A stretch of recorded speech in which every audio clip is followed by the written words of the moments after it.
This is not the story of a bad cricketer. This is the story of a gifted one, caught inside a narrative that grew faster than his authority. This is the story of Babar Azam.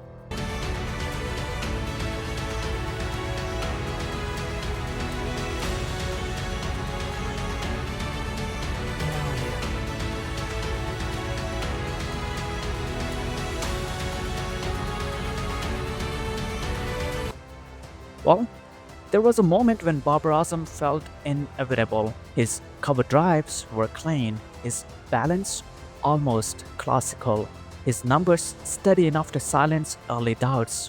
For a country asking for batting stability, he arrived like reassurance.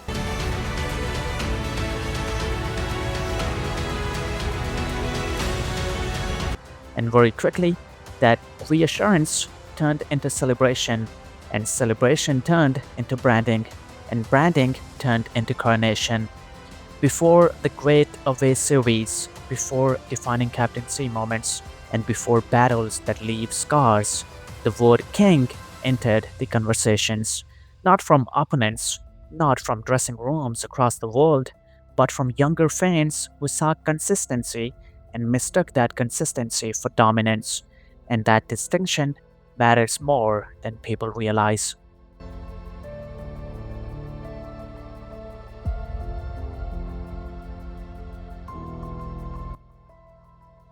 Because in cricket, numbers create entry, moments create authority. Great batters are not remembered only for how often they score, but for when they score, where they score, and what changes after they do. And this is where the discomfort begins. Well, Babar Azam's statistics, especially in limited overs cricket, are impressive. There is no dishonesty in acknowledging that. Consistency over time is not accidental, and technique does not lie. But cricket history is filled with players who were consistent. It remembers very few who were defining. Authority is built in chaos, in collapsing sessions, in hostile conditions, in moments when the game is tilting and someone refuses to let it fall. And over time, a question began to grow quietly, not shouted, not trending, just present. Where were Babar Azam's moments of control when control was slipping away? In Test cricket, respect is earned overseas. It is earned when conditions are unfamiliar, when the crowd is indifferent or hostile, and when your technique is examined without sympathy. Babar had innings of quality, but as captain, as leader of the batting unit, the defining performances, the ones that reshape belief, did not arrive often enough. Losses felt repetitive, collapses felt unaddressed, and the body language of authority never fully replaced comfort or personal rhythm. Great captain do not just score runs, they absorb pressure so others can breathe, and slowly the silence around Babar Azam in wet ball cricket grew heavy. In ODIs, the story is more complicated. The numbers are strong, the averages reassure, but modern one-day cricket is no longer about accumulation alone.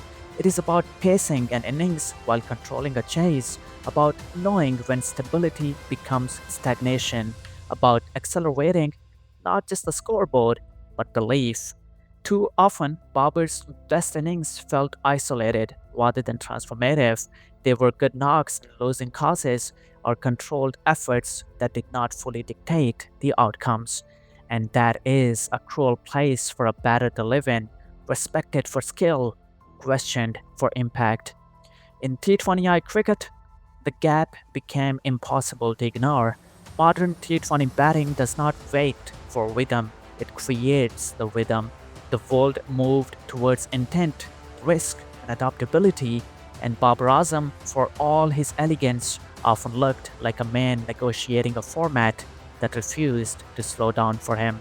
The strike rate debates were not agenda, they were a symptom not of selfishness but of hesitation, hesitation to abandon safety, hesitation to fail loudly, hesitation that great T20 leaders eventually outgrow, and when leadership requires decisiveness, hesitation costs them their respect. But the most damaging factor in Babar Azam's story was not technical, it was cultural. He became overprotected. A generation of younger fans treated criticism as betrayal, analysis as jealousy, and accountability as disrespect. Every flaw was dismissed, every question deflected, every comparison rejected. And that protection, however well intentioned, created a dangerous vacuum because every great cricketer was doubted. Babar Azam was defended instead. Pressure shapes greatness, shielding the pressure delays the greatness. Look at the greats, not their highlights, but their resistance. Virat Kohli was questioned brutally overseas before he answered. Joe Root was torn apart as captain before he evolved. Steve Smith was written off, pained, humiliated, and returned altered. They were not protected from discomfort, they were forced by it. Babar Azam, by contrast, was insulated from critique at the very moment he needed that the most, and cricket does not reward isolation. And captaincy only intensified the problem. Leadership is not about calm interviews or dignified posture, it is about decisiveness under fire. Under Babar, Pakistan often looked uncertain rather than defeated. Planes felt reactive, momentum slipped quietly, and when leaders do not impose themselves tactically or emotionally, the room senses that respect erodes, not with scandal, but with drift. This is why the loss of respect did not happen overnight. It happened gradually across formats, across tours, and across tournaments. Opponents stopped planning around him and started planning through him. Commentary softened, fear disappeared. That is the most brutal shift in cricket, when a player goes from being a problem to being a face. And yet, this is not a closed story, because Babar Azam is still gifted, still capable, still young enough to rewrite perception, but only if he confronts his own myth, only if he stops being protected by the crown and starts earning it again, only if he allows failure to reshape him rather than fear. The tragedy would not be a decline, the tragedy would be stagnation, disguised as loyalty. This is not the fall of a king, it is the pause of a batter standing between promise and proof.